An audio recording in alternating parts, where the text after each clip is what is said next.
Hi everyone, my name is Nathan Bennett and I run a firm called LemonAide. So I want to talk to you today about the difference that LemonAide can make to your company's debt problem. And so I'm going to do that through a case study of a real life client that we had. But before I do that, why me? Well, I'm an insolvency accountant that's got over 17 years of experience. I hold an advanced certificate in insolvency from ARETA, which is the membership body in Australia that governs liquidators and bankruptcy trustees. And so I'm really excited to show you how LemonAide helps clients. So as I said before, this is a real life scenario that I actually received from a potential client that called me. So the scenario is that the client rang me and told me that he was running a company with his wife and there were no assets because he actually sold the business to an unrelated third party before he was thinking about putting the company into liquidation. So he paid out all of the company's debts with the exception of the ATO. And he also said that he and his wife had a loan of $100,000. Now, one of the questions I ask clients very early on in the piece is, have you lodged all your business activity statements and superannuation guarantee charge forms on time? And he told me that he had. So the reason for that is so that to see if a director penalty notice is going to be issued against the clients personally, and if we're going to be against a clock that is going to be because of that director penalty notice that is issued. So the client told me that everything else had been paid out, including the finance on motor vehicles and all the other suppliers. So he had $20,000 in the bank account. And when he spoke to his accountant, the accountant said, yeah, you can keep the 20 grand and we'll attribute it as a shareholder's dividend. Now that's a hazard because you still have unsecured creditors in the company. And so you can't pay a shareholder's dividends whilst you have unsecured creditors in the company, because you can only pay shareholders dividends from profits. And so there is no profits in the company whilst you have a small amount of money in the bank or a small asset, which is the 20 grand, and yet still have outstanding unsecured creditors being the ATO and themselves personally.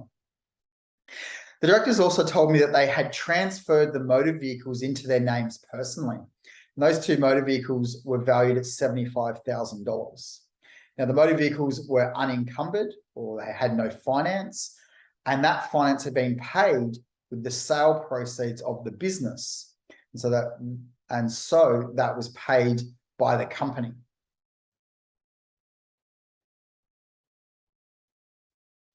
So what to do? Well, this is where my advice and the director's advice differed. The director's solution was, let me just go put the company into liquidation using the services of a low-cost liquidator. And he's just going to do that unrepresented. And that is going to prove to be difficult, and I'll show you why. So the low-cost liquidator wanted $5,000 to start the job.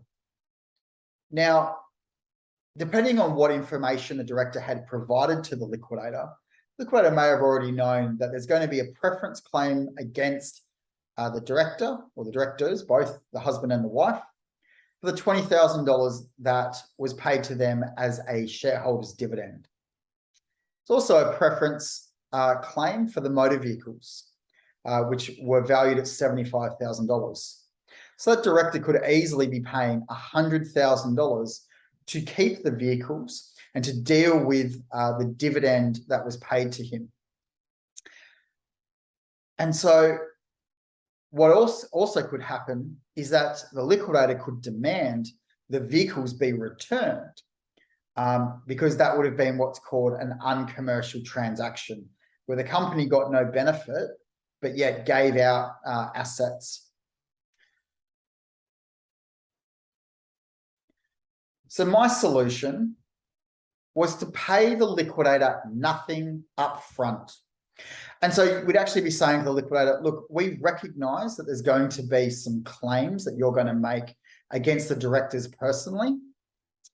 And those claims will be for the shareholders' dividend that was paid, the $20,000, and the transfer of the motor vehicles.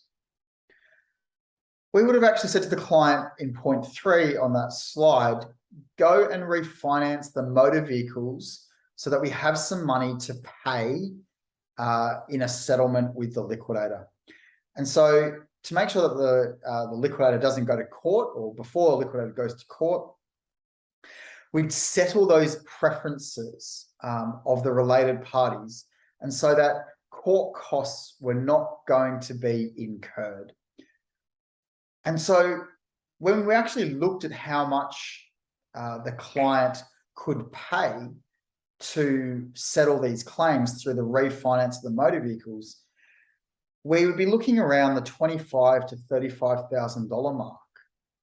It's a lot less than the 100 grand previously that would be claimed by the liquidator, because we would actually be saying to the liquidator that the directors are going to vigorously defend your claims, and we would have looked at why and how there were some defenses around to the claims of the liquidator. And so we would have looked at a commercial settlement for all parties.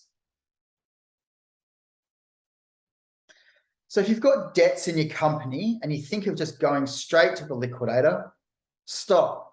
Don't send your client straight to the liquidator if you're an accountant, tax agent, bookkeeper, or even a lawyer.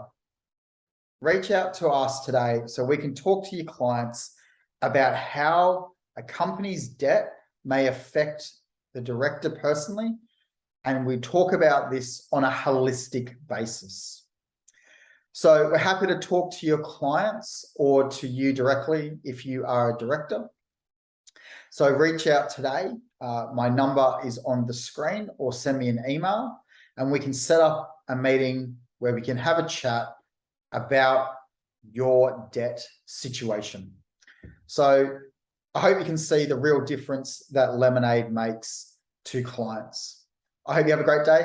Thanks for watching.